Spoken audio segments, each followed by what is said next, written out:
welcome to Legacy Keepers podcast. This is Kare and Anita, your hosts.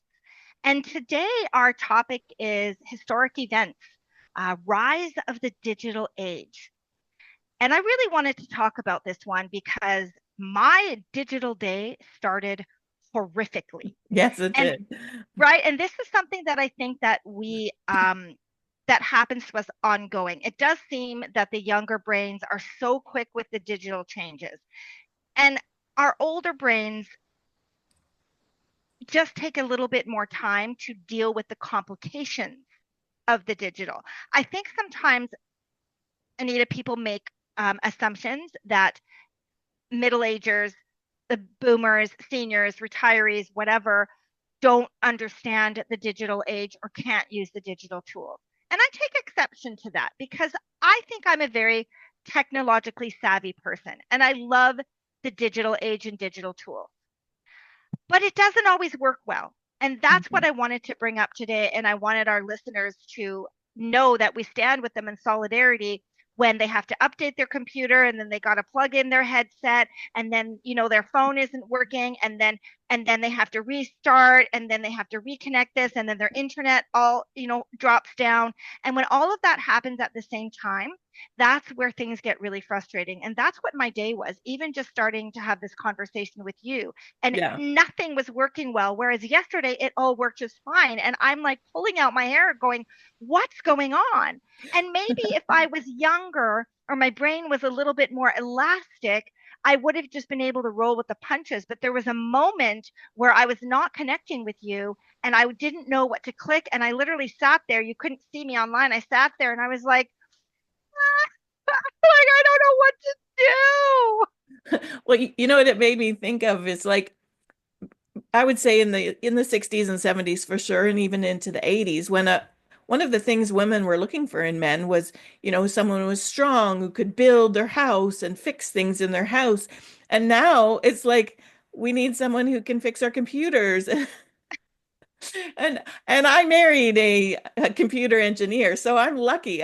Like I mean, I didn't have time this morning to call him in, but most of the time, if I have a problem, I can just bring him in, have him fix it for me. But I totally agree God. with you. There's like, Yeah. like he asked me the other day, do you need this device that allows me to plug more things into it? I'm like, I don't need more things plugged into my computer. I already have like a mic and then I have a separate camera and then Yes. all of them have to work together on the different platforms, right? Yes, exactly. And you and I have talked about this in detail over time, with respect to DaisyChain Legacy Publishing, our publishing company, and Hmm. how we're going to set things up, for our different clients who are sharing their memoirs and wanting to capture their legacies. And we've kind of gone back and forth a little bit about, will they accept this level of automation? Yes. will they want to engage with us, with this technological feature? And we have to be real careful that we don't assume that just because somebody is of a certain age that would automatically mean that they aren't interested in working with digital tools. For example, Hmm. this past summer, as you know, I was working as a companion, to elderly people in my community. Right. And two of the women that I saw on a regular basis, they were such interesting contradictions for me because one, they were the same age, around like 88, 87, 88, 89. They're the same age. And one of them, I'll call her Betty. Betty loved her cell phone and her little tablet, and she was constantly on her Facebook feed. And that was how she connected with her family far and wide. And she really loved the fact that they kept sending her pictures and videos, sometimes little memes, funny little things. Yeah. But she used her digital tools in the best way that they served her. And she certainly didn't use all their features, but she had them and she used them. And they actually um, brought uh, what's the word I'm looking for? They brought positivity and they enriched her life. Right. Then this other woman that I was working with, and we'll call her Susan. Susan was the opposite of Betty. Susan didn't want to touch any digital tool. She had a television with cable, old school cable, and that's all she did. And she said, I don't want, she's like, I don't want a phone. I don't want any of that. I hate computers. It's all terrible. And yet Susan was the one that was lonely. Susan was the one that kept telling me, nobody phones me, nobody reaches out to me, nobody comes to see me. And she was really lonely. Yeah. And I thought that is the risk, when and of any age, when we are not willing to adjust to what the tools are in that age, we risk leaving ourselves behind. If we are afraid to learn, we Hmm. risk losing the ability to communicate because communication has changed. And that's super important. Like even when it comes down to like my kids, I know one of my kids is probably not ever going to answer the phone. And they look at like, what, why is someone calling me? Right. So I text that one. And then another one, I know she's like, why are you texting me? It's so impersonal. I need to hear your voice. So, we have so many options at our Yeah, fingertips. And I yeah, totally agree that if we don't keep up with it, we are going to miss out because families aren't all living together anymore.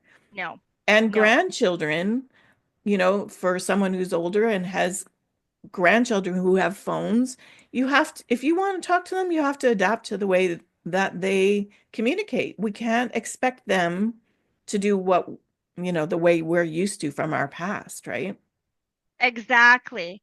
And I do think that we have to not be afraid of what tools are available, what technology is available, what digital Yeah. tools are available. I mean, we're talking about kind of computers and cell phones right now, but there's other things because there's the platforms within those things. There's the apps, the tools within the hardware part of it.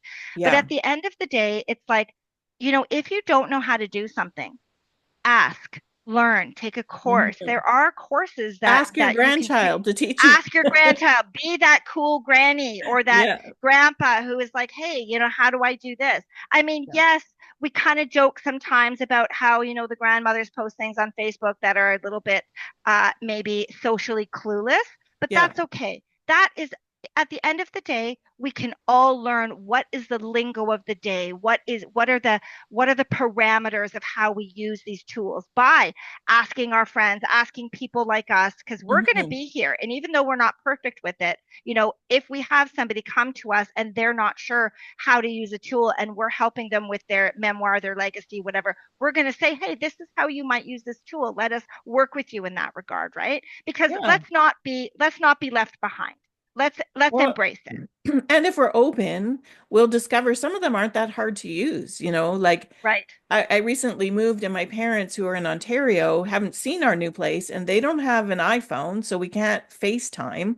So I had to teach them WhatsApp and I tried Right. to teach it to them from here, but it didn't really work. So the next time I was visiting them, I set them up with it on their phone, showed Yes. them how to use it. It's just like answering a phone. It's just like, and then they were fine after that. And now my brother is traveling all over the world and they communicate with him like they can talk to him on the phone. Like, how great is that? I mean, he's going to be gone for years. And so That's right. if you don't learn those things, like you said, you're going to be lonely. So, You risk missing out on the things that are important to you. It used to be exactly. drop by for a visit. It used to be pick up the phone and call. Yeah. Then we got used to email. Now it's all about social media and video messaging and all of those things. And we don't know what the future holds. But here's what I want to tell everybody. It's okay to continue to evolve and to learn, right? Yes. Because if you don't, especially with digital tools and ways of communication, then you will risk losing out on that communication with your loved ones. And we don't want that to Yeah. happen for anybody. And even on some things you may want to do with your life, like writing a memoir. It's no longer going to be like long form cursive Right. on a pad and paper, right? At the very That's least, right. it's going to be typing on a computer or having a meeting on Zoom to interview someone. So That's right. these That's things right. are simple enough I'll put it this way, it's worth learning to get That's right. what you're going to get from it, right? I totally agree. I totally agree. So let's wrap it up with that, and hopefully we've given people a little bit of hope for knowing that the digital tools that are available Yes. aren't as scary as they think if they just keep trying. And let me just say to everybody, this is Karen and Anita reminding you to keep your legacy alive. Thanks for joining us.